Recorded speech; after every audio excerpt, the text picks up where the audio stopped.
So if you zoom in, this is a green screen. So hi, this is I'll be recording my first ever tutorial for green screen inside Nuke. So I believe I'll just giving a basic demo of how to remove a green screen in a proper method and all. And normally if you want to remove a green screen inside Nuke, there are few of the effects that uh, we can use actually. So if I go and if I search key light, and the if you are actually worked in if you ever worked in After Effects, you will get the key light, and first change it to 1. And if you double click on the key light, the color and the concept or the working procedure of key light is almost similar, like same like After Effects. So what I can do here is I'll tab, and there is another effect that is called primat.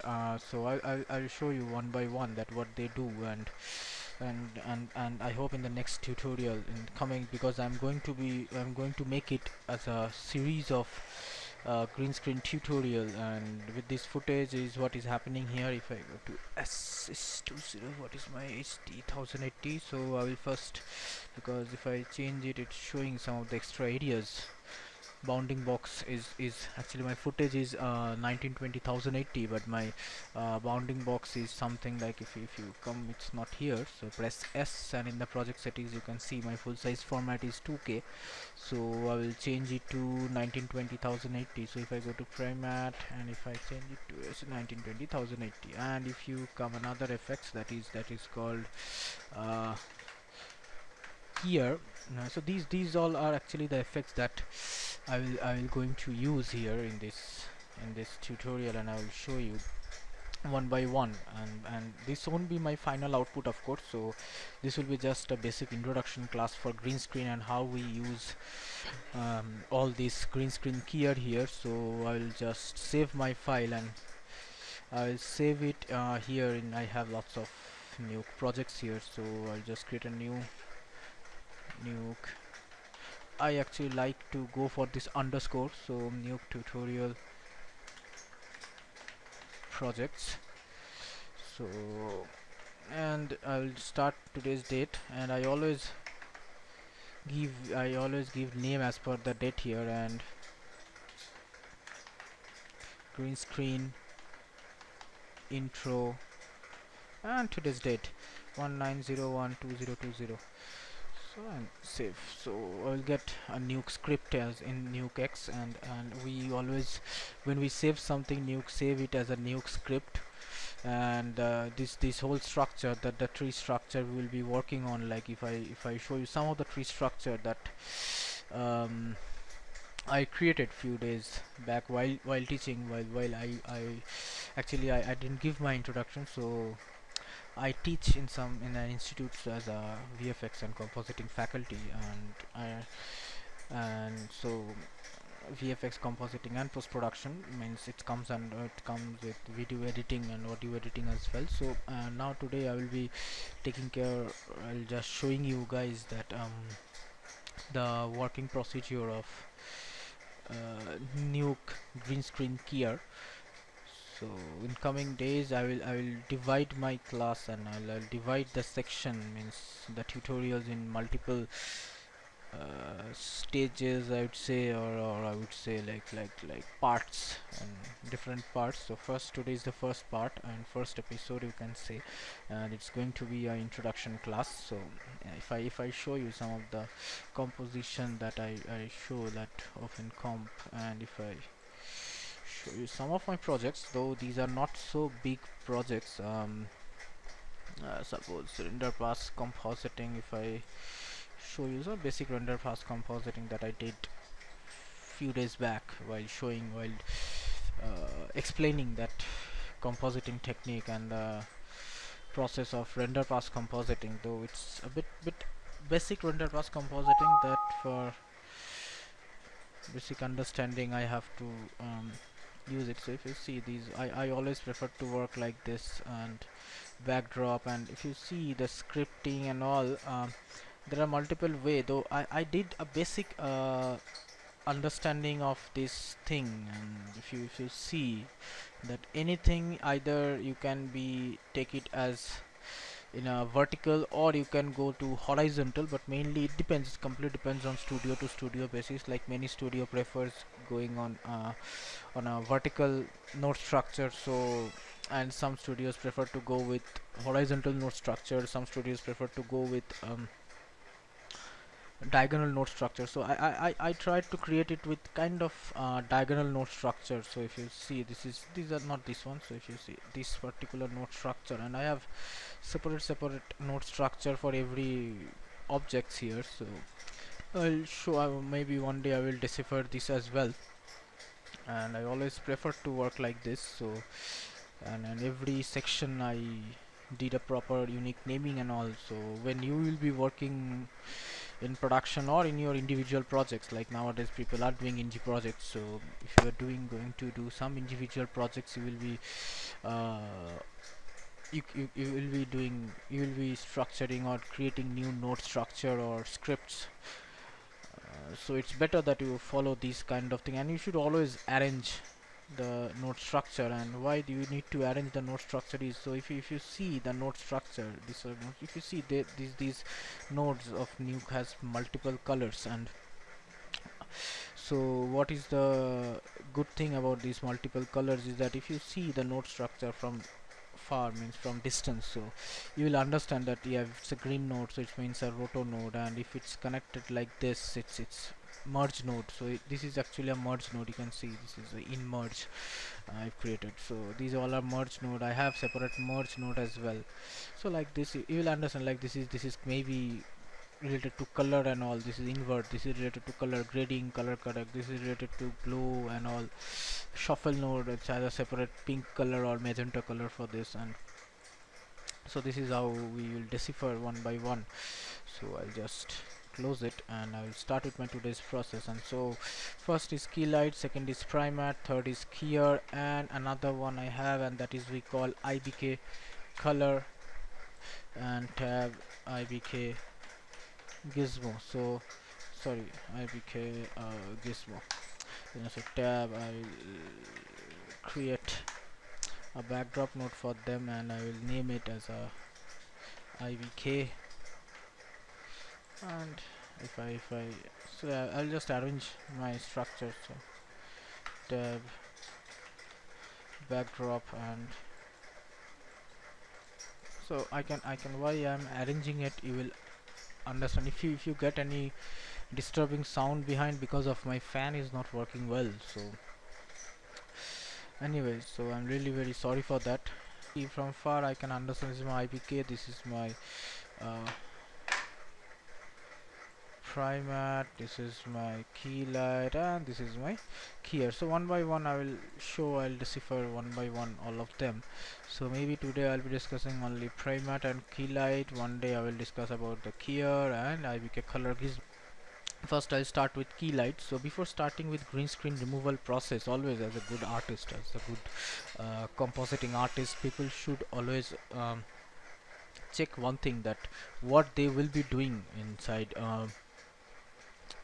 the comp. Like if someone will give me this footage and they ask me to just remove the green screen, so you have to understand, think about that, see the footage, zoom in, and always zoom in and check the footage, that what are the things that you have, means what are the challenges you could face. That the big challenge is that my green screen, I have a green background, I have a green foreground as well. That I don't know, there is a mistake from our students, you can see my institute. So if you zoom in, you will see it has a very thin hair structure. So the hairs, deliberately we didn't comb the hair, and we want to, for showcasing the uh, process of removing the hair structure, so we deliberately placed the hair something like this. And if you see the footage, and I am back, and again the caching in is done, and if you see the footage, and this is the footage, some artifacts will appear, don't you worry, this is because because of my screen recording. And so this is the process. So I'll try to save my, so if I see this footage, I can understand the challenges that I'm going to face is about the foreground and background color is almost it's similar, and if you see the green screen is not properly lit, and if you zoom in, I know it very well, but though it is not that much visible, we tried to lit the green screen. It's a very normal light that we have used, basic tube light and basic white light that we have used from a top, and we didn't lit up this particular area and we didn't have enough light with us. So but my objective is to save all the hair data without changing the color of the face and all, and if you come here, we by removing the green screen, while removing the green screen, you'll see some of these areas. So if you say control shift on, and if you move, see the green, I have 0.67. So if you see the value here, the value of this green, and if I reduce the gamma value, I can see there is a big difference of this green value and this green value. So yeah, it's a very big difference. You can see there it has very less red and blue, and it has more green color, and this green is dark as well. So this is happen, sometimes we have to deal with this thing. Every time we won't get a very good green screen provided by a very good house or by a very good production house, so sometimes we have to deal with this. Secondly, the green screen is not so good. Why?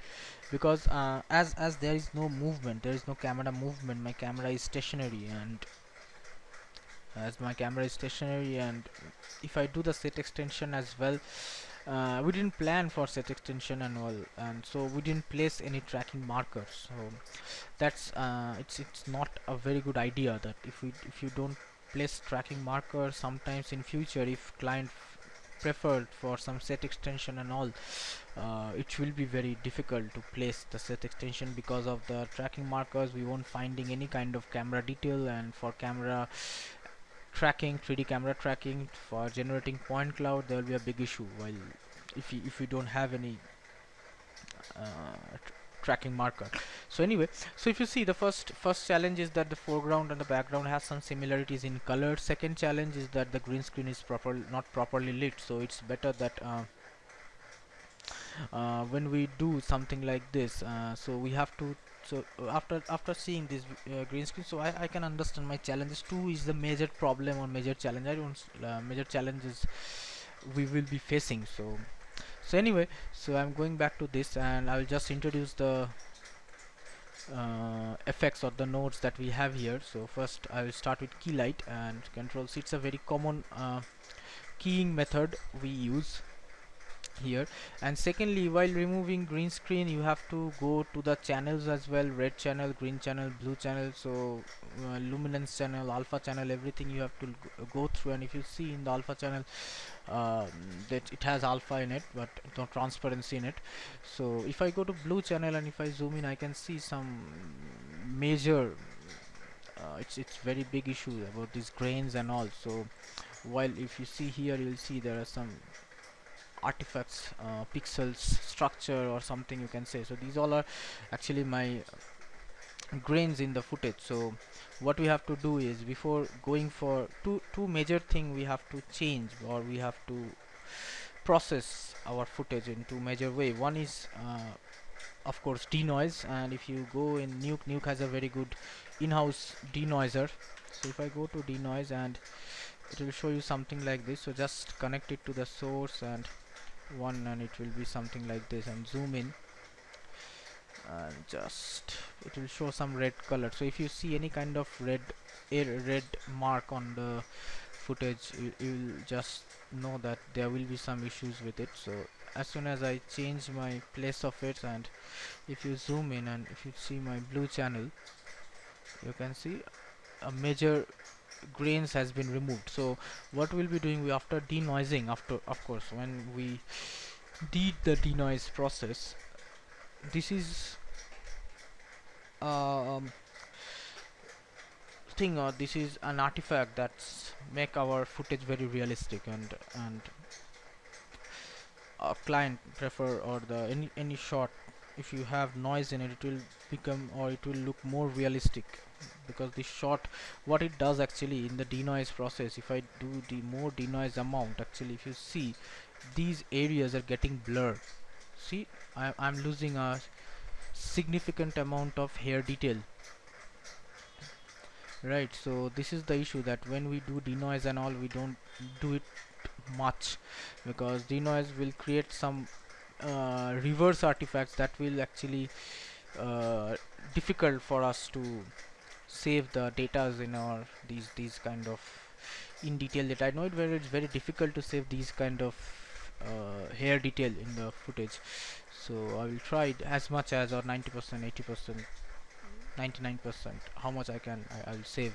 So anyway, after this I'll go to denoise and I'll connect my source of the key light and go to key light. Now as soon as I go to key light, and if I double click, you will see, you'll get the basic key light properties same as After Effects. And actually the After Effects key light also designed by Foundry as well, so of course it will be similar.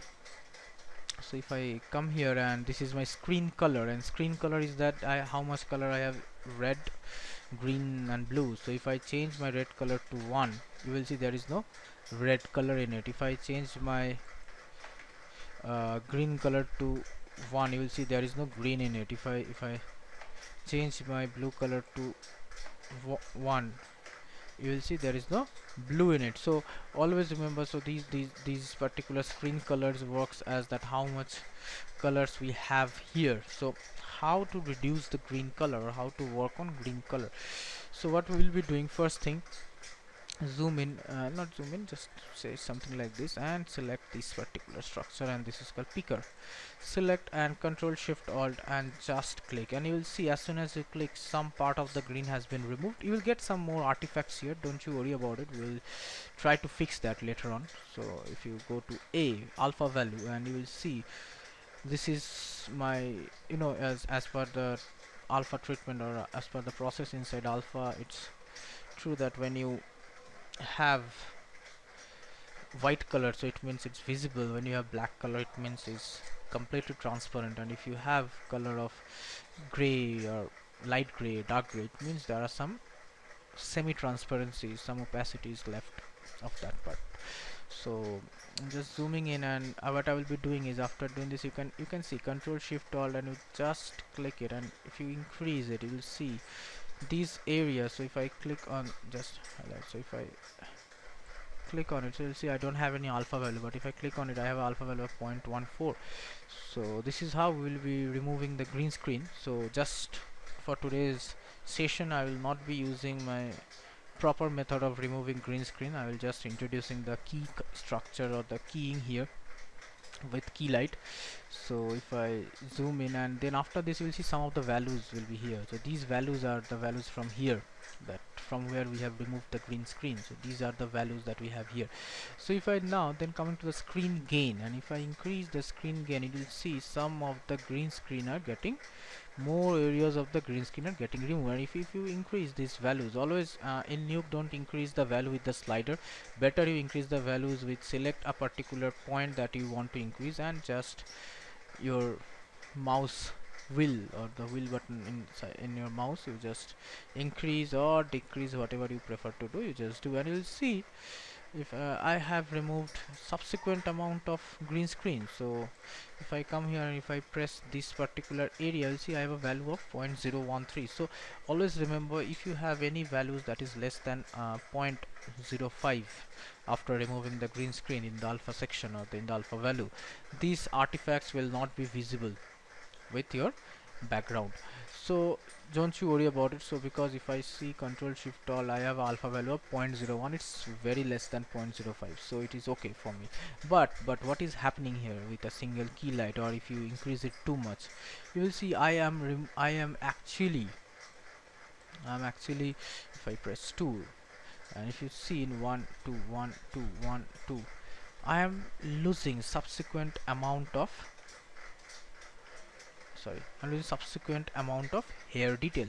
So always remember, so when we will be working on key light and like these kind of keying nodes, we will not be increasing the screen gain, or any kind of values will not be increasing it too much. Will be increasing in decimal values, and not like this 0.2, 0.1 or zero point 0.3 values. Better when you increase these values, it's better that you just select and make it 0.0, sorry, 0.01, and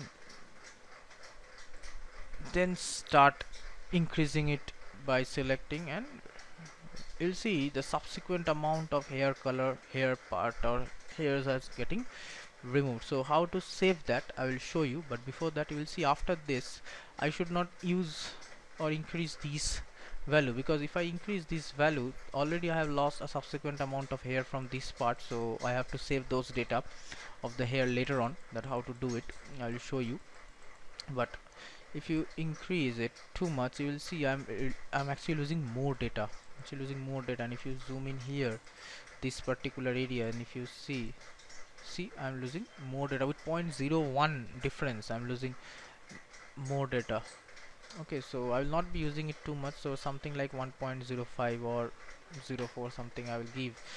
You can give more if you want, but it's like for this particular footage it's not necessary, and it's actually destroying, or it's a complete destructive process to use single key light. So I'll show you the daisy chain method later on in the next episode or the next session of key light and all, that how I prefer to work. I won't say it's I prefer to work. It's a tried and tested process. So I tried that process, and of course I learned it from somewhere. I tried that process with my footages, and yeah, it's quite uh, better to use actually. Means it's much better. I won't say quite better. It's much better to use on that daisy chain process. And so what I'll be doing is, if I go to file and open comp, I'll show you my daisy chain method of so this is I was actually trying, and if you see I'll show you again that error sound will come. Yeah, so you'll see this should be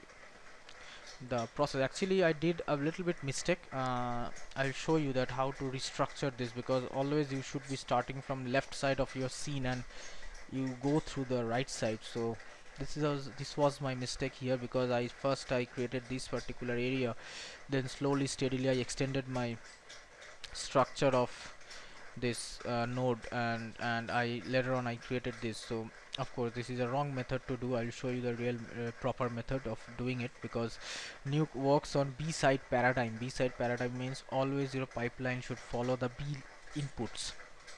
So if you see, actually my pipeline is following the A inputs here.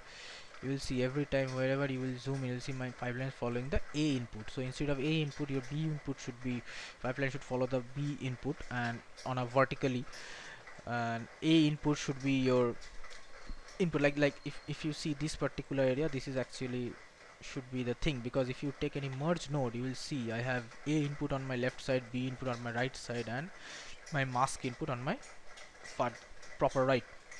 So left diagonally you have to press, or left side you have to always press the A input, and you should always follow this particular B input line. So it will be helpful for you, and not for you, because you in production house will be sharing our projects with hundreds of other artists. So not hundreds, if you are working on big production, so there will be hundreds of other artists. If you are on a small time production house, there will be 50 or 60 of other artists. So of course it will be very difficult for them to understand if you are not following a proper pipeline. So it's better that you follow a proper pipeline while doing a green screen removal process. So anyway, I will coming back to my, so this is actually the process that you should follow. This is called daisy chain method, and I created with IBK color, and if you come here I created with key light as well, and this is also the key daisy chain method of key light. And if you see how I have created multiple key lights here, here, and copy. I'll discuss about this part later on, so I'm closing it. So anyway, zoom in. So I have a key light node, and after this I will not be going anything on the screen balance part. I will check it later on. Come back to your screen matte area. So if you go to screen matte, I have a clip black, and if you zoom in and if you increase the clip black, you'll see the black values are getting reduced. So if I go to 0.02 and if I increase it, you will see all the black values in my footage is getting reduced. And if I come here, if you zoom in and press shift alt, control shift alt, and if you see, I have a value of 0.04. I can increase it a little bit more so that some more areas will get reduced. And see, it has reduced a good amount of black color, but here comes the issue, because if you see, if you make it 0, I have more hair details, but if I press Ctrl Z again and going back to the same value 0.114, actually I'm reducing a good amount of hair detail. So I have to restore that detail, but before restoring, it's better, look, see, prevention is always better than cure. So we know we are going to restore that data, we are going to restore the hairs, but if I am not preventing it from the very first step, so there will be a subsequent amount of hair data or hair detail loss. So what I'll be doing, I'll be not doing something like this, so I'm going back to 0, and it's better always 0.01, and select the last value or last number, and just scroll it up, and you will see something like, though in detail I will work, actually I don't want to discuss it too much about it, so I'm keeping something like this. And if I go to my clip white, I have some white datas here as well. Means some of the hair datas are becoming semi-transparent, so if I press A, you'll see some these details are here, so that comes under my hair structure. So in the clip white as well, select, drag, no, don't do that, because if I reduce it, you will see it's giving me very hard matte. It's actually giving me very hard matte here, so it's very bad for your work. So I will not be doing something like this. So going back to 1 in the same way, 0.01, and reduce it. Something, always remember, it should not be more than 0.95, is also to some extent more for your footage. So if I press A, and you will see, if I take a merge node, and if I take a tab constant node, you can change the color of the constant here, sorry, from here the color of the constant here, and it's better that you take a dark gray node, so you will understand it. Background, foreground, and 1, and you'll see I have a very good green screen removal. So you see I have my alpha value as well here, and I have the data, but this area is some issues here, so I'll try to solve that. So how to solve that is, this is my B-side paradigm. So what I will be doing is, I'll be making it something like this, is something like this, and zoom in, and yeah. So if you see, this is my B-side paradigm, yeah. So you'll see I have removed a subsequent amount of hair detail without any rotoscopy. Of course, I didn't do any kind of rotoscopy here. So come here, and